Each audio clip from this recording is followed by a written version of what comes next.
रामपुर नामक एक गांव में रामू नाम का एक गरीब किसान रहता था। रामू मेहनती था, परंतु उसके पास बहुत थोड़ी सी जमीन थी। उस जमीन से जितनी फसल होती वो उसके परिवार का पेट भरने के लिए भी मुश्किल से ही पूरी पड़ती थी। उसकी गरीबी और मेहनत को देखकर गांव के लोग कहते, रामू, इतनी मेहनत का क्या फायदा? तुम्हारा भाग्य ही खराब है जो तुम इतना परिश्रम करने के बावजूद भी गरीब हो। ये सुनकर रामू थोड़ा उदास हो जाता, पर फिर भी वो मेहनत करना नहीं छोड़ता। एक दिन गांव में एक साधु आए।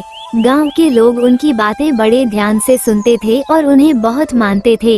रामू भी उनके पास गया और अपनी गरीबी और मेहनत की कहानी सुनाई। साधु ने उसे ध्यान से सुना और फिर कहा, तुम्हारी मेहनत जरूर रंग लाएगी बेटा, बस धैर्य रखो और अपनी मेहनत को बढ़ाते रहो। कभी कभी हमारी मेहनत के फल का समय आना थोड़ा देर से होता है, परंतु मेहनत का फल निश्चित रूप से मिलता है। रामू को साधु की बात से थोड़ी हिम्मत मिली और वो और भी मेहनत से खेती में जुट गया। दिन रात मेहनत करता, खेतों में घंटों समय बिताता। समय बीतता गया, लेकिन रामू की स्थिति में कोई खास बदलाव नहीं आया। फिर भी रामू ने अपने परिश्रम को कभी कम नहीं होने दिया। एक दिन जब रामू अपने खेत में हल चला रहा था, तभी अचानक हल किसी कठोर चीज से टकराया।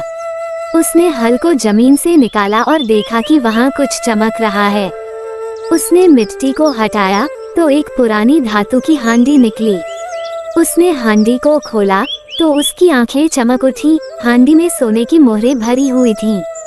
रामू को अपने भाग्य पर यकीन नहीं हो रहा था। उसने साधु बाबा की बात को याद किया कि मेहनत का फल अवश्य मिलता है। रामू ने उन सोने की मोहरों से थोड़ी जमीन और खरीदी और बेहतर बीज और साधन जुटाए। अब उसकी फसल बहुत अच्छी होने लगी और कुछ ही सालों में वह एक समृद्ध किसान बन गया। उसकी मेहनत और भाग्य ने मिलकर उसका जीवन बदल दिया। इस घटना के बाद गांव के लोग भी उसकी तारीफ करने लगे और कहने लगे, देखो, मेहनत का फल मिलता ही है, बस धैर्य रखना जरूरी है। रामू ने अपनी मेहनत और धैर्य से सिद्ध कर दिया कि सच्ची लगन और परिश्रम से किस्मत भी हमारे साथ चलने लगती है।